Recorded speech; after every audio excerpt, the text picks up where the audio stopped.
मैं उन तमाम सांसदों को बोल रही हूँ, मैं उन मंत्री विधायकों को बोल रही हूँ कि आप अगर वेतन और भत्ता के लिए अगर आप सांसद बने हैं तो महोदय आपको जनता ने इसके लिए वहाँ नहीं पहुँचाया है। अगर यही 131 सांसद जो है आज अगर अपना हाथ खींच लेते हैं तो ये सरकार जो है ना गिर जाएगी। आए दिन देखिए अभी लेटरल एंट्री वाला मुद्दा था जिसको लेकर के आज सरकार जो है बैकफुट पे आई और उनको झुकना पड़ा, और इस मुद्दे पे भी सरकार को झुकना पड़ेगा क्योंकि बात यहाँ जो है ना 90% आरक्षण की है। 10-15% तो वो लोग हैं ना जो नियम बना रहे हैं, कानून बना रहे हैं, थोप रहे हैं। तो कहते जुडिशरी में भी हमें आरक्षण चाहिए भाई। चिराग पासवान सरीके लोग या 131 सांसदों का जो मैंने जिक्र किया, इनको मौखिक समर्थन देने की जरूरत नहीं है। अरे समर्थन आप वाकई में करते हैं तो कहिए कि मैं आपके साथ इस सरकार का हिस्सा नहीं हूँ जो हमारे लोगों के अधिकारों की हत्या करे। तो वो कहते हैं ना कि भतरो मीत और संयो मीत, क्या कहा जाता है, वो कहावत कहा जाता है, वही वाली बात है।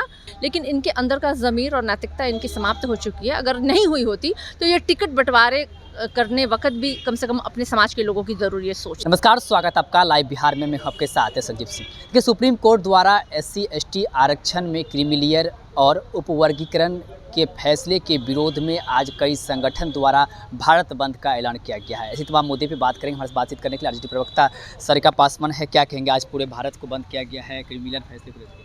ये देखिए, जिस तरीके से सुप्रीम कोर्ट का जजमेंट आया है कि कोटे के ऊपर कोटे यानी क्रीमी लेयर की जो उन्होंने बात कही है, इसका हम सब लोग जो है विरोध करते हैं क्योंकि कहीं भी आरक्षण का जो प्रावधान बाबा साहेब भीमराव अम्बेडकर ने हमारे संविधान में दिया वो कहीं भी इन आधारों पे नहीं है, और निश्चित रूप से ये आर्टिकल 341 का उल्लंघन है। और हम आह्वान करते हैं, और आज पूरे देशव्यापी आज भारत बंद का आह्वान किया गया है इसके विरोध में। और हम अभी वर्तमान सरकार से, केंद्र सरकार से ये कहते हैं कि भाई आप ऑर्डिनेंस लाइए, क्योंकि ये अनुसूचित जाति जनजाति के अधिकारों की बात है। और संसद में कुल 131 जो सांसद हैं ना वो अनुसूचित जाति और जनजाति के हैं, और उनके रहते हुए अगर इस तरीके से उनके समाज के लोगों पे उनके अधिकारों की हत्या की जा रही है तो मुझे लगता है इससे शर्म का विषय कोई नहीं हो सकता है। आप अगर, मैं उन तमाम सांसदों को बोल रही हूँ, मैं उन मंत्री विधायकों को बोल रही हूँ कि आप अगर वेतन और भत्ता के लिए अगर आप सांसद बने हैं तो महोदय आपको जनता ने इसके लिए वहाँ नहीं पहुँचाया है। बाबा साहेब भीमराव अम्बेडकर के आरक्षण की वजह से आप वहाँ तक पहुँचे हैं, और आपका उसके पीछे दायित्व है, कर्तव्य बनता है। उन कर्तव्यों को, उन दायित्वों को पूरा करने का अभी सही वक्त है। अगर यही 131 सांसद जो है आज अगर अपना हाथ खींच लेते हैं तो ये सरकार जो है ना गिर जाएगी। ये सरकार का, हम किसी आरक्षण के खिलाफ नहीं है, किसी का आरक्षण हम लोग छीन नहीं रहे। भाई पूरे देश में महज 2% सरकारी नौकरियां हैं, और आरक्षण का प्रावधान तो उन सरकारी नौकरियों में है। 98% तो प्राइवेट सेक्टर्स हैं। हम तो कहते हैं उन प्राइवेट सेक्टर्स में भी लोगों को अधिकार, आरक्षण मिलना चाहिए, क्योंकि आप तो सारी चीज़ों को प्राइवेटाइज कर रहे हैं। आपने देखा कि किस तरीके से भारतीय जनता पार्टी की सरकार जब केंद्र में आई तो उन्होंने सबसे पहले क्या काम किया, उन्होंने टेबल लगा के संसाधनों को बेचना शुरू कर दिया, बेच करके प्राइवेटाइज करना उन्होंने शुरू कर दिया कि किसी तरीके से ऐसे नहीं तो वैसे वो आरक्षण पे लगातार उनका प्रहार चल रहा है। आए दिन देखिए अभी लेटरल एंट्री वाला मुद्दा था जिसको लेकर के आज सरकार जो है बैकफुट पे आई और उनको झुकना पड़ा, और इस मुद्दे पे भी सरकार को झुकना पड़ेगा क्योंकि बात यहाँ जो है ना 90% आरक्षण की है। 10-15% तो वो लोग हैं ना जो नियम बना रहे हैं, कानून बना रहे हैं, थोप रहे हैं। तो कहते जुडिशरी में भी हमें आरक्षण चाहिए भाई। आज तक कहाँ कोई दलित का बच्चा है जो चीफ जस्टिस बन पाया है?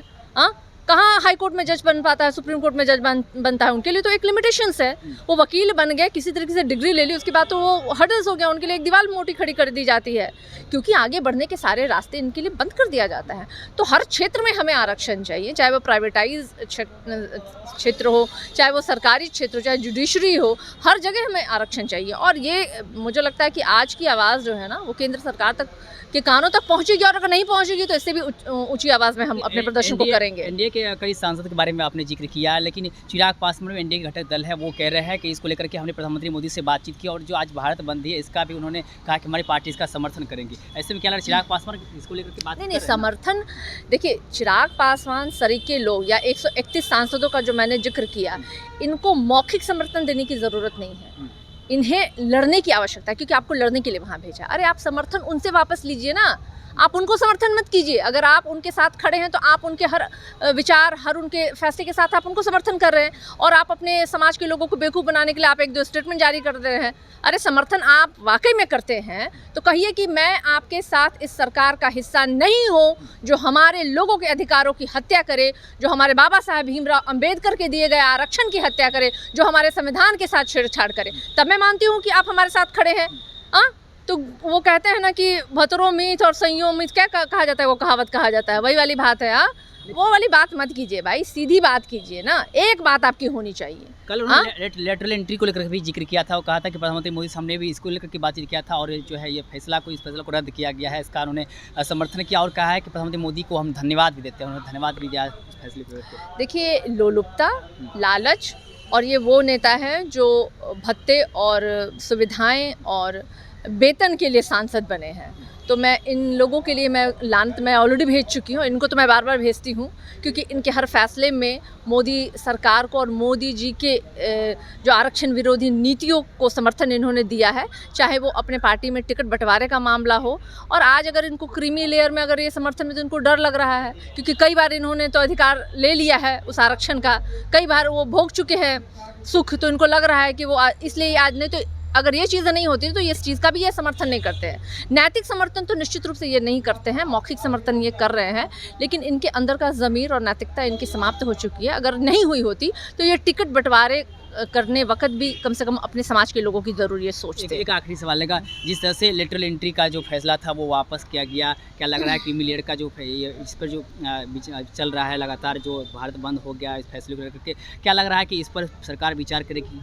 देखिए, 90% की आवाम जो है इस फैसले के विरोध में खड़ी है, तो निश्चित रूप से सरकार को ये फैसला वापस लेना पड़ेगा। आज नहीं तो कल लेना पड़ेगा, ये नहीं लेंगे तो हम लेंगे निश्चित रूप से, क्योंकि ये मनमानी, ये ज़बरदस्ती, ये हकमारी देश की आवाम को, उस 90% की आवाम को मंजूर नहीं है। चलिए, बहुत बहुत धन्यवाद। तुम्हारे से बातचीत कर रहे थे आरजेडी प्रवक्ता सारिका पासवान ने साफ तौर पे कहा कि 90% आबादी जो है वो इस फैसले के खिलाफ है और हर हाल में इस फैसले को वापस लेनी होगी, नहीं तो हम लोग आंदोलन और आगे करने का काम करेंगे। साथ ही उन्होंने कहा कि हमारी पार्टी जो है इस फैसले को लेकर के विरोध में है और भारत बंद का समर्थन कर रहे हैं। और साथ ही साथ इन्होंने चिराग पासवान पर हमला किया, और साफ तौर पर चिराग पासवान जो है एक तरफ वो कहते हैं कि हम इसका मौखिक रूप से समर्थन करते हैं, लेकिन ज़मीनी स्तर पर वो समर्थन नहीं करते हैं, सिर्फ बोलने से नहीं होगा, सामने आना होगा। चिराग पासवान पर हमला कर रहे थे, क्या कुछ करते, आप भी सुने थे, आप भी अपनी राय प्रतिक्रिया कमेंट बॉक्स माध्यम दे सकते हैं। आप देख रहे थे लाइव बिहार। बहुत बहुत धन्यवाद।